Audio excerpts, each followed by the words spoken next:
ஆரம்பத்திலேயே ஒன்று அவுட் ஆகிறதுக்காக இவங்க போட்ட பால்ல 6 அடிச்சிட்ட. நம்ம வளர்ச்சியை யாரும் தடுக்க முடியாது. பா இன்னொரு விஷயத்துக்கு இப்பவே நான் பிள்ளையர் சொல்லி போறேன்பா. எதுக்கு? நான் சைடில் ஒரு பிஸ்னஸ் பண்ணலான் இருக்கேன்ப்பா.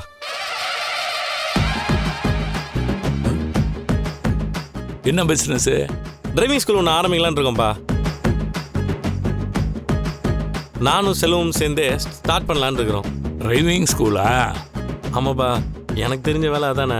அதுவும் இல்லாமல் செல்வத்துக்கு வேற சரியாக சவாரி வர மாட்டேதான். அதனால காலையும் சாயந்தரமும் இந்த வேலை செய்யலான்னு பார்க்குறோம்ப்பா. நல்ல விஷயம் தானே. எப்பவுமே ஒரு தொழில் இருக்கும் போதே இன்னொரு தொழில் கையில் வச்சுக்கிறது நல்லது தானே. ஆமா, நீங்க நைட்ல ட்ரெயின் ஓட்டிட்டு பகல பஸ் ஓட்டுனீங்களா? இருக்கிற வேலையை பார்த்தா பத்தாதா? எல்லாம் பேராசை. உங்ககிட்ட யாராவது கேட்டாங்களா? நான் பார்த்தது அரசாங்க உத்தியோகம். வேலைக்கு ஒரு பாதுகாப்பு இருந்தது, பென்ஷன் எல்லாம் வந்தது. முத்து மாதிரி வேலை செய்யறவங்கள 2 தொழிலை வச்சிருந்தா சீக்கிரம் முன்னுக்கு வர முடியும். முத்து, நீ நல்லபடி ஆரம்பி. சரிப்பா. அப்பா, ஸ்கூல் ஆரம்பிக்கிறதுக்கு நம்ம வீட்டு வாசல்ல ஒரு போர்டு வைக்கணும். தாராளமா வச்சுக்க. அங்கிள் என்ன இப்படி சொல்றீங்க? போர்டெல்லாம் வச்சுட்டா இது கமர்ஷியல் இடமாயிடும். அப்புறம் கரண்ட் பில் அதிகமா போடுவாங்க. டாக்ஸ் அது இதுன்னு செலவெல்லாம் அதிகமாகும். அப்படியா? ஏங்க, இவ ஸ்கூல் ஆரம்பிக்கிறதுக்கு என் வீடு தான் கிடைச்சதா?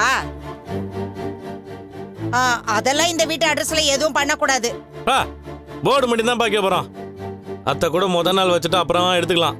வெளில ரோடு பெருசா இருக்குது, அங்கதான் கத்து கொடுக்க போறோம். ஆமா மாமா, கார் ஓட்டுறவங்க யாரும் வீட்டுக்குள்ள வரப்போறது இல்லல்ல. ஏய், அதான் முடியாதுன்னு சொல்லிட்டேன்ல. இது என் வீடு.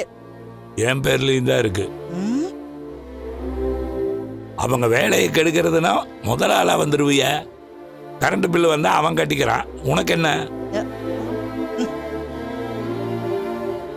ஏ முத்து, முன்னேற்றத்தை பத்தி யோசிக்கிற இந்த ரூட்லயே போ, பெருசா வந்துருவேன். சரிப்பா.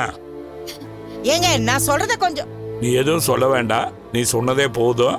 அதிகமா பேசினீன்னா வாய் அப்படியே இழுத்து பிடிச்சுக்கு.